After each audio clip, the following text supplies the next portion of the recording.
네, 1월 16일 월요일 매일 묵상 시작하겠습니다. 우리가 하이델베르그 요리문답 계속 보고 있는데 인간의 비참함과 그 비참함에서 어떻게 구원을 얻었는지, 그리고 그 구원에 대해서 어떻게 감사하는지가 우리 신앙생활에서 굉장히 중요한 세 가지 요소입니다. 그러니까 인간의 비참함에 대해서 지금 배우고 있는데, 우리가 이제 율법을 통해서 인간의 비참함을 깨달을 수 있고, 그럼 인간이 어떻게 타락하게 되었습니까? 라는 타락의 부분을 보고 있죠. 그래서 그러면 이렇게 부패한 사람의 본성은 어디에서 왔습니까? 하나님이 선하게 지으셨지만 사람이 타락한 것이다 라고 이야기를 했고요. 오늘 8문입니다. 그렇다면 우리는 그토록 부패하여 선을 전혀 행할 수 없으며 온갖 악을 행하는 성향만 가지고 있습니까? 이렇게 물었어요. 인간에겐 개선의 여지가 없습니까? 답을 볼까요? 그렇습니다. 우리가 하나님의 성령으로 거듭나지 않는 한 그렇습니다. 인간은 온갖 악만 행하는 성향만 가지고 있습니까? 할 때 우리가 하나님의 성령으로 거듭나지 않는 한 그렇습니다. 이렇게 얘기합니다. 아니, 꼭 그렇지만 않고 인간도 어느 정도 선을 행할 수 있지 않습니까? 이렇게 얘기할 때 그 선이라는 것이, 인간의 선이라는 것이 하나님의 기준의 선이 될 수 없다는 거예요. 그러니까 전적 타락이라는 것은 인간이 악마가 되는 것이 아니라 선한 일도 할 수 있죠. 우리가 생각하기에 도덕적인 일도 할 수 있지만 그 도덕이 완전하지 않는, 하나님의 기준에 미치지 못하는 그런 도덕이라는 겁니다. 그래서 전적으로 타락했다는 것이 전혀 어떤 선한 일도 할 수 없다는 것이 아니라 그것이 하나님의 기준에 미치지 못하는 그런 선이다. 그러니까 맑은 물에 뭐라 그럴까요? 잉크 하나가 떨어뜨려진 거예요. 그렇게 이제 시커먼 그런 물이 된 거죠. 성령으로 거듭나지 않는 한 인간은 악을 행하는 성향을 가지고 있다. 이제 이것을 좀 이해할 필요가 있는데, 그러니까 기록된 바 의인은 없나니 하나도 없고 깨닫는 자도 없고 하나님을 찾는 자도 없고 다 치우쳐 함께 무익하게 되고 선을 행하는 자가 없나니 하나도 없도다. 그들의 목구멍은 열린 무덤이요 그 혀로는 속임을 일삼으며 그 입술에는 독사의 독이 있고. 이것이 인간을 향한 선언이죠. 성경의 선언입니다. 명확한 진단이 있어야지 치료가 가능하죠. 그러니까 성경이 인간의 상태를 그렇게 진단하고 있는 거예요. 근데 이게 무슨 의미냐 하면, 인간에게는 의지가 있습니다. 그걸 자유의지라고 얘기하는데, 인간에게는 의지가 있는데 이 의지를 가지고 내가 이렇게 하고 저렇게 하고 선을 행하고 그 다음에 악을 행하는 선택에 이제 내가 그것을 할 수 있다고 생각하지만, 인간의 의지라는 것이 하나님의 은총과 함께 있을 때, 하나님과 함께 있을 때 그 의지는 선하게 작용합니다. 근데 하나님과의 연합과 교제가 끊어지고 하나님이 생명에서 떠나셨어요. 그러면 의지라는 기능은 존재하지만 그 의지가 본래의 역할, 하나님의 은혜와 함께 일하는 그런 역할을 하지 못하기 때문에 이 의지가 역기능으로 작용하는데, 하나님의 뜻을 사모하지 못하고 죄악을 선택한다는 의미로서의 의지. 그러니까 우리가 의지가 있긴 있죠. 의지가 있지만 그것을 하나님을 향한 선을 추구하지 않는 노예 의지, 그것을 속박된 의지라고 얘기합니다. 그것이 인간이 타락하면서 인간의 의지가 있지만 인간이 마음만 먹으면 선도 행하고 마음만 먹으면 악을 행하는 그런 중립적인 상태가 아니라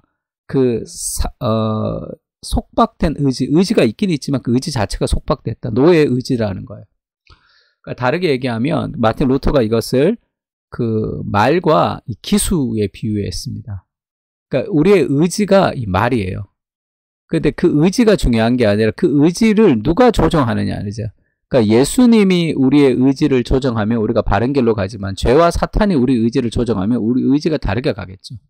그래서 내가 의지를 가지고 있느냐, 자유의지를 가지고 있죠. 의지는 늘 자유로우니까. 근데 그 의지라는 것이 그냥 개별적으로 작동하는 것이 아니라 그 의지는 하나님의 은혜와 연결될 때 그것이 선하게 작용되고, 하나님의 은혜가 떨어질 때는 그 의지가 내가 원하는 대로 작용하지 않는단 말이에요. 그것이 죄를 사모하는 그런 방향으로 우리가 이제 작동된다는 거예요.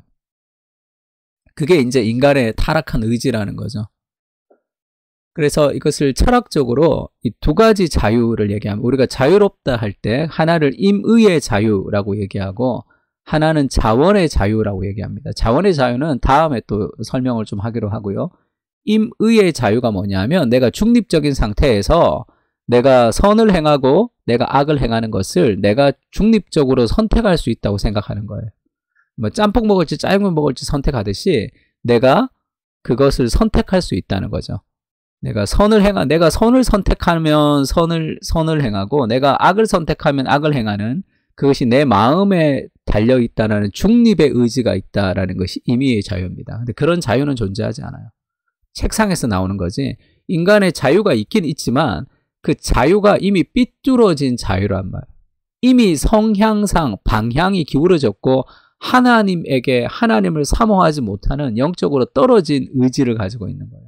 그래서 중립 상태에서 내가 예수님을 영접하고 예수님을 영접하지 않으면 내가 그렇게 구원에 대해서도 내 스스로 할 수 있고 할 수 없고가 아니라 나는 예수님을 영접할 수 없는 선을 사모할 수 없는 그런 속박된 의지를 가지고 있는데 성령께서 나를 깨우쳐 주시고 은혜를 주실 때 그때 우리의 의지가 하나님을 향한 의지로 바뀐다는 거예요. 그러니까 하나님과 멀어져 있는 우리의 의지는 중립이 아니라는 거예요. 속박되고 노예의 의지를 가지고 있다. 그러니까 내가 원하는 대로 삶을 살아가면 결국 삶에 내가 원치 않는 삶의 결과를 가지고 오게 됩니다. 그러니까 왜 그렇게 됐느냐 하면 우리가 이제 지난 시간에 배웠던 그 하나님의 형상에 대해서 좀 생각을 해보면 좋은데 하나님의 형상에서 우리가 원래 하나님의 형상을 가지고 있다가 타락하면서 지금 예수 믿지 않는 사람도 하나님의 형상대로 지음을 받은 사람들이죠. 하나님 형상이 남아 있습니다. 근데 디폼드 됐다는, 무너졌다는 거죠. 그러면 예수님을 믿을 때 잃어버렸던 하나님의 형상, 그걸 좁은 의미의 하나님의 형상이라고 얘기했습니다. 기억이 안 나면 우리 앞에 거 몇 문이었죠? 하나님의 형상이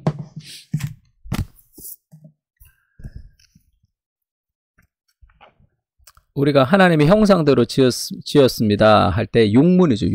6문에 보면 이걸 다시 한번 보시면 좋을 것 같아요. 그러니까 좁은 의미의 하나님의 형상인 의와 진리의 거룩이 그것이 이제 원의라 그러죠. 그거를 상실해버렸다. 그래서 인간의 의지는 하나님께 선을 행할 수 없는 의지인데 우리가 구원을 받을 때 이것이 다시 이제 회복되죠. 의와 진리의 거룩한 원의가 회복되면서 우리가 선을 행할 수 있는 사람으로 변화된 거죠. 그래서 고린도후서 5장 17절에 그런즉 누구든지 그리스도 안에 있으면 새로운 피조물이라 이전 것은 지나갔으니 보라 새 것이 되었도다 이렇게 얘기할 때 우리가 예수님을 영접할 때 성령으로 거듭날 때 우리는 새로운 피조물이 되었다 이렇게 얘기합니다. 뭐 이전에 죄가 좋았고 지금도 죄가 좋고 이전과 내가 그렇게 달라진 것이 없는 것 같은데 성경은 왜 예수 그리스도를 믿을 때 완전히 새로운 피조물이 되었다, 새 것이 되었다고 얘기하냐 하면 그전에는 우리의 의지가 선을 사모하는 의지, 하나님의 말씀을 배우고 하나님을 예배하고 하나님을 사랑하고 그러고 그러는 의지가 없었단 말이에요. 근데 성령께서 우리를 구원하실 때 그런 은혜를 통해 원의가 회복되는 것을 통해서 성향, 디스포지션, 방향이 변화된 거예요. 그게 새롭게 된 거예요. 그래서 우리가 하나님의 선을 추구하고 사모할 수 있는 사람이 된 거예요. 그것이 은혜의 결과로서 우리가 하나님을 사모하고 추구할 수 있게 됩니다. 그러나 우리가 그러면 구원받으면 우리의 의지가 날마다 하나님이 원하시는 방향대로 살 수 있느냐 하면 그렇지는 못해요. 인간의 선행, 인간의 순종은 은혜의 반응이며 결과입니다. 그래서 우리가 예수님을 영접하면서 우리의 성향, 우리의 의지의 방향이 선을 행할 수 있도록 된 거예요. 선을 행할 수 있도록 되었지만 자동적으로 그것이 계속 선을 행해지는 것이 아니죠. 왜냐하면 아직도 여전히 우리 안에는 부패한 오염이 존재하고 죄의 오염이 있으니까 그것을 우리가 거룩한 삶을 살아가면서 점점 없어지는 거죠. 그래서 예수 믿기 전에는 우리의 의지가 죄를 추구하는 의지였지만 예수님을 믿을 때 우리의 의지는 선을 추구할 수도 있는 의지로 바뀌었단 말이에요. 그러니까 그것을 개발해 가야 됩니다. 그래서 은혜가 많으면 신자일지라도 크리스찬일지라도 의지가 바르게 행동하지 못하죠. 예배와 하나님을 섬기고 사랑하는 일, 이웃을 사랑하는 일이 모두 귀찮게 여겨지기 시작합니다. 선한 일을 향한 의욕과 사모함을 상실하게 되죠. 그래서 늘 은혜의 수단들을 사용해야 됩니다. 지금 이거 제가 인용을 한 건데 누구한테 인용했는지 쓰질 않았는데 올인원 하이델베르그 요리문답에 우리 박동구 목사님의 글을 인용했는데 제가 출처를 밝히지를 못했네요. 그러니까 은혜가 마르면 우리 신자일지라도 이 의지가 바르게 작동하지 않아요. 조금은 선하게 작동하겠지만 그것이 힘들어집니다. 예배 나오지만 그것이 그것이 사모하거나 그렇게 열정적이 되지 않는 그런 것은 은혜가 메마를 때 우리의 의지의 결과죠. 예수님도 두 가지 의지를 얘기하죠. 아버지 내 뜻대로 하지 마시고 아버지의 뜻대로 하기를 원합니다. 이렇게 인간 안에는 두 가지 뜻이 있습니다. 아버지의 뜻과 자기의 뜻이 있죠. 거기서 하나님의 은총이 있을 때 우리는 하나님의 뜻을 순종하고 내 뜻을 꺾을 수가 있겠죠. 그러나 우리가 은혜가 마르게 되면 늘 자신의 뜻과 자신의 생각대로 살아가게 됩니다. 그러면 그 은혜가 메마르게 되는 거죠. 그래서 선한 은혜의 수단들, 말씀과 기도와 공동체와 나눔과 은혜의 수단들과 은혜의 방편들을 활용해서 늘 우리의 의지가 말랑말랑하게 하나님의 순종할 수 있는 의지로 만들어져야 돼요. 그렇지 않으면 딱딱해집니다. 그래서 한 달만 예배 안 드리면 예배 드리고 싶어 하지 않는 것이 인간의 성향이죠. 우리가 은혜의 수단들을 사용하며 살아갈 필요가 있습니다. 오늘 요약을 하자면 인간의 의지는 중립적 의지라는 임의의 자유라는 것은 존재하지 않아요. 이미 기울어져 있는 노예의 의지를 가지고 있습니다. 속박된 의지를 가지고 있다는 거예요. 거듭나게 되면 이 원의가 회복되면서 의지가 새로워지죠. 그러나 그냥 가만히 둔다고 계속 의지가 새로워져서 하나님의 순종할 수 있는 것은 아닙니다. 죄의 영향력으로 인해서 지속적인 은혜의 수단을 활용할 때만 우리가 선한 의지를 유지할 수 있는 거죠. 그것이 지금의 우리의 상태입니다. 그러니 어떻게 해야 되겠어요? 내가 하나님의 은혜가 없이는 죄에 달려가기에 바쁜 그런 존재라는 그런 노예 의지라는 것을 깨닫고 지속적인 은혜의 수단을 통해서 하나님 앞에 매달려서 우리의 의지를 좀 말랑말랑하게 만들어야 될 필요가 있는 거죠. 첫 번째 기도 제목은 내가 타락한 의지를 가지고 있음을 깊이 인식하고 자신을 의지하지 않고 주님을 의지하게 하여 주옵소서. 타락한 의지와 자신의 의지가 다른 의지라는 걸 알죠? 이 타락한 의지 하는 것은 우리 안에 본성이 가만히 두면 죄를 좋아하는 성향을 가지고 있다라는 것을 알아야 돼요. 그게 인간의 본성이라는 걸 알아야 됩니다. 그래서 늘 은혜의 수단들을 통해서 은혜의 동기가 선행으로 열매 맺을 수 있도록 우리의 거룩한 성향을 개발할 수 있도록 하나님 은혜를 부어주십시오. 그렇게 우리가 기도할 필요가 있는 거죠. 이 타락한 의지를 가지고 있는 나를 찾아오셔서 나를 구원하시는 그리스도의 그 은혜를 우리가 지속적으로 생각하면서 은혜의 수단들을 통해서 하나님의 은혜를 지속적으로 하나님의 사랑을 지속적으로 공급받을 필요가 있습니다. 이 두 가지 기도 제목을 가지고 같이 한번 기도했으면 좋겠습니다. 기도하겠습니다.